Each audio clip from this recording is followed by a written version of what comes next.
Hey, faithful listener. Thanks for tuning in to the P40 Ministries Daily Podcast. This podcast is dedicated to helping you grow spiritually so you can grow personally. Let's grow together by building a consistent Bible reading routine. This is Jen, your host, and today we will be discussing the book of Exodus.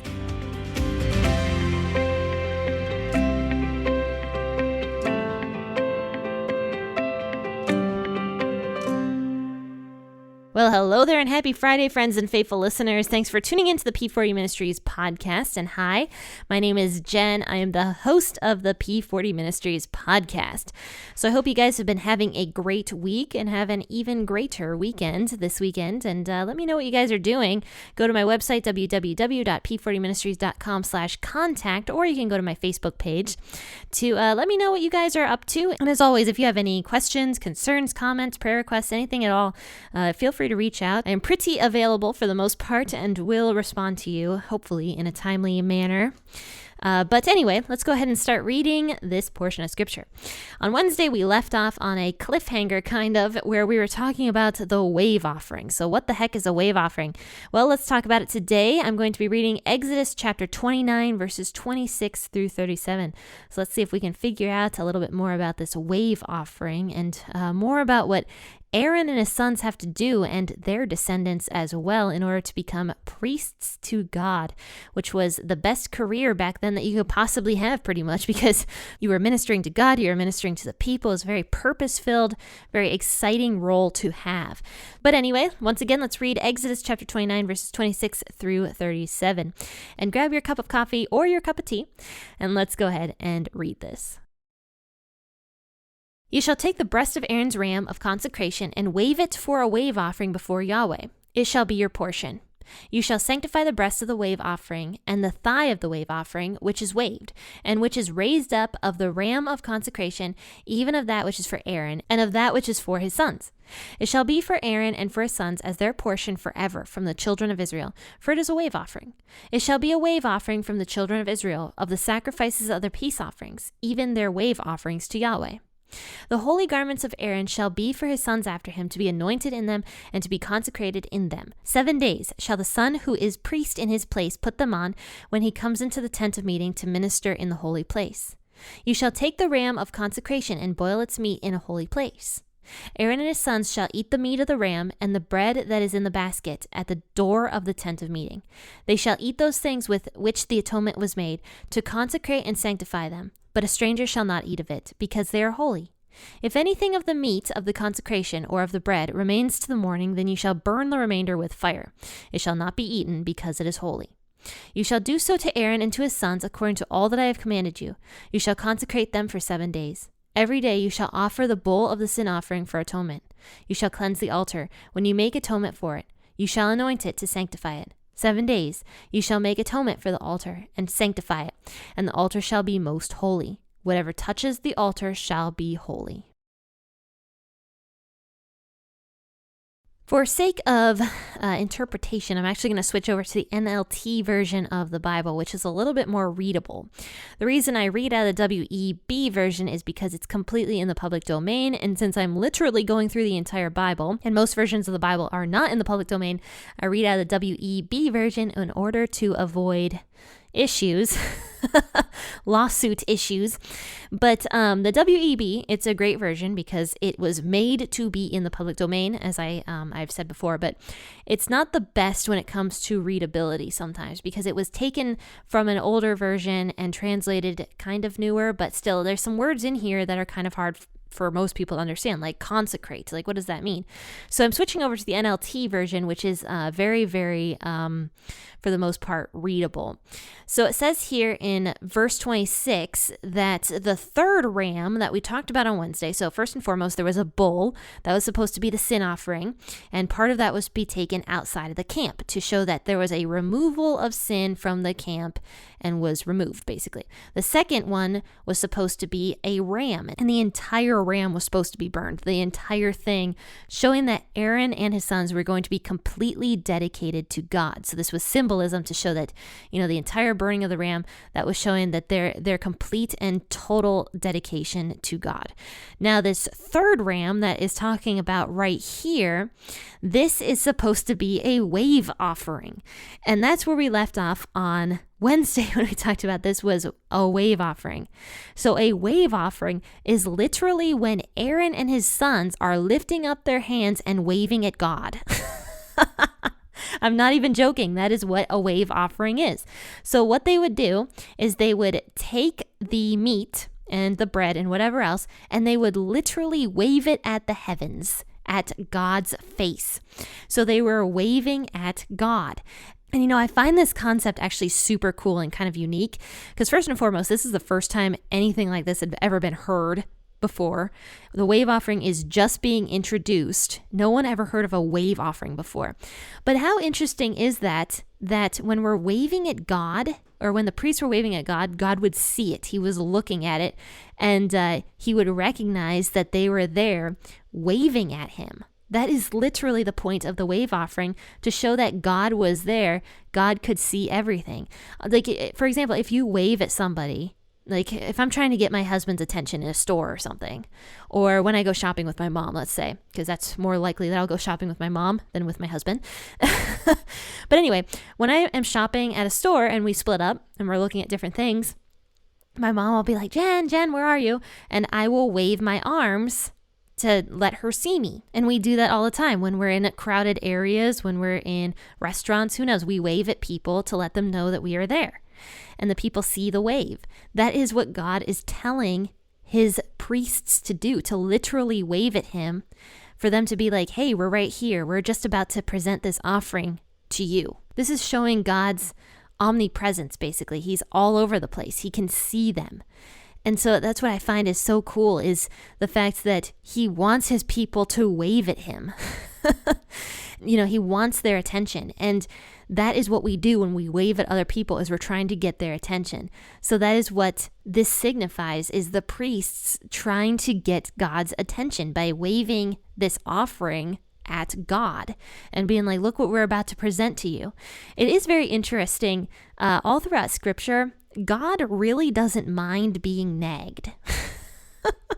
He really doesn't. He actually kind of enjoys being nagged. In fact, he says to nag him, and there's many times where he says, like, throw all of your anxiety onto God. Literally throw it onto him. Like, he wants to hear about every single thing that makes you anxious. So God doesn't mind being nagged. And then there's another verse where it says, like, the woman who has like a lawsuit, she keeps like pounding at the judge's door or whatever, and he's not even like a believer. This is a story in the Bible. And eventually he gives in to this woman who is just constantly nagging him because he's sick of hearing her nag. And when Jesus says this parable, he's saying basically do the same thing to God. Like, just keep nagging him, just keep pounding on that door and telling God what's bothering you, because eventually he will listen, he will hear you. He really wants to be nagged, because when we're nagging God, we're acknowledging that he is there, first and foremost. And secondly, we're admitting that we need him for something. So this is kind of what God is commanding his priests to do here. Like, almost like nag him. Say like, look, we're not just burning it on the altar. Here we are. We're waving this in front of you. Like, look at us, God. Here we are. We're doing this for you. So I find that kind of cool that we can actually wave at God. Like, we really can. And he'll see it. He'll see us waving at him. How interesting is that?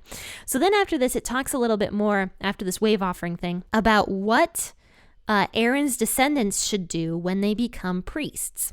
So the Levite clan, or the tribe of Levi, were the ones that were supposed to be priests. We know that Moses was of the tribe of Levi, and right now he is the high priest, basically. And then Aaron was his brother, and then Aaron's sons were also of the tribe of Levi. So the Levites at this time period were supposed to be God's priests, or the priests of the people.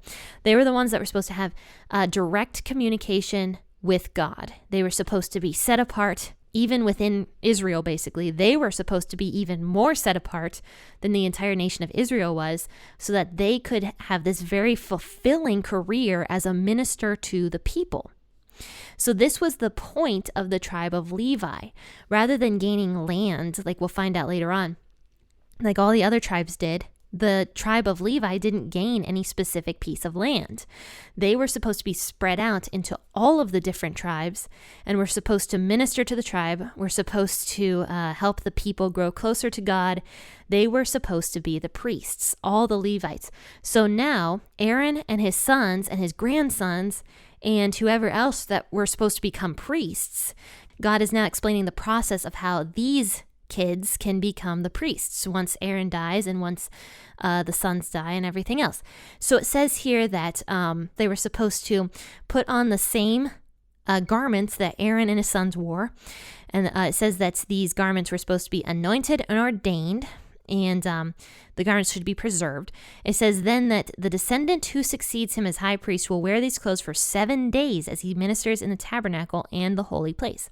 So this now, after Aaron and his sons are gone, and the next person is succeeding them. Is that the right word? Succeeding them? Succeeding?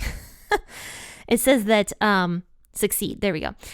The next person who succeeds them was supposed to do the ceremony for 7 days where they literally live in the temple. And they're supposed to stay in the temple. They're supposed to talk with God. This was supposed to be kind of a very somber occasion. And they're supposed to sacrifice a bull every single day, showing that, even though they're sinful individuals, they were being covered by this sin offering that they were supposed to do daily. But it was also a show of how sinful they really were. And when people are in a position like this, like a high priest or a priest, it's a very hard thing to not grow prideful. And we even see that nowadays with many pastors who grow very prideful in their positions because people look to them. They're always asking them questions. It's hard not to get prideful in those kinds of situations where people are always looking to you. So God is showing these priests here that they were not supposed to become prideful in their positions because they were, in a sense, just as sinful as everybody else in the camp was. This sin offering that was supposed to be sacrificed daily was showing that. It was showing like, look, this is only temporary. You have to do this every single day. You're no better than these other people, but you are supposed to be set apart as holy within a holy nation so that you can minister to all these other people. So this was a somber occasion that Aaron's descendants would have to go through as they move into this priesthood, if that makes sense.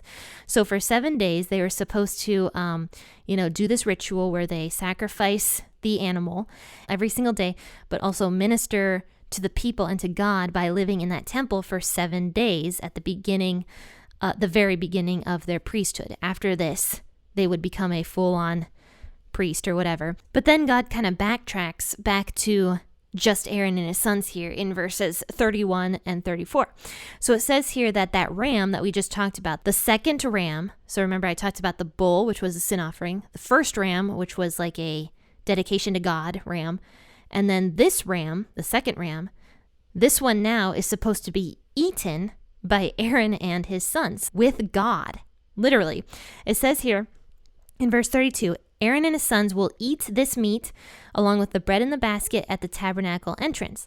They alone may eat the meat and the bread used for their purification on the ordination ceremony. No one else may eat them, for these things are set apart and holy. So what's really cool about that is that second ram was not supposed to be just sacrificed to God. It was supposed to be shared as like a meal with God. So God doesn't always just want this like somber stuff to happen all the time. Sometimes we look at all this stuff and we think it's just so somber and even morbid sometimes. But think about how God created us. He created us to want fun and fellowship with other people. I mean, every single human, it's literally in our biology, we kind of want to be around other people. Even if we're introverts. I know many introverts. I am not one of them. But I know a lot of introverts, even they still want their friend group. They still want to hang out with certain people and, have fun and play games and whatever. So we do want to be around people. That's just part of our nature. So if God created us that way, certainly He's very similar to that. He wants to be with us. He wants to fellowship with us. That's the reason he's doing all this to begin with building this temple and to make priests and everything, is so that he could get closer to his kids, the children of Israel. This was the purpose, so that God could actually fellowship with his people. And even though he wasn't going to eat that meat or that bread, because he didn't need to, he was still wanting to have that fellowship with his new priests, which were Aaron and his sons. So that is why this second ram was killed. Not just for a sacrifice to God, but to actually fellowship with God. And so that Aaron could eat this meat with his kids and, enjoy the fact that they are now full-fledged priests who have this awesome new fulfilling career. And this wouldn't be the only time they're fellowshipping with God. I mean, that table was built so that they actually could fellowship with God. And the priests were allowed to eat the bread that was sitting on that table and stuff. So yeah, I mean, God placed great importance on fellowship, and he often does. I mean, Jesus fellowshipped with his disciples and with the multitudes and everything. So fellowship around the dinner table is actually very, very important. So the moral of the story is to invite somebody you know out for dinner sometime. And for someone like me who is a foodie and very much enjoys food, this sounds great to me. I'd love to have a meal with God. Or a meal with other people. I do enjoy doing that. But anyway, friends and faithful listeners, this was Exodus chapter 29, verses 26 through 37.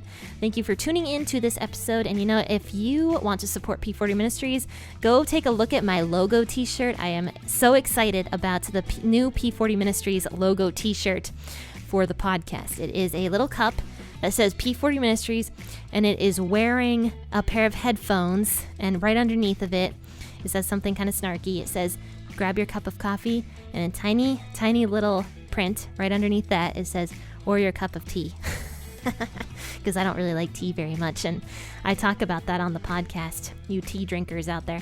But anyway, take a look at that. I'll drop a link to that in the bio of this podcast episode so you can navigate over there and possibly get yourself a brand new t-shirt and support P40 Ministries that way.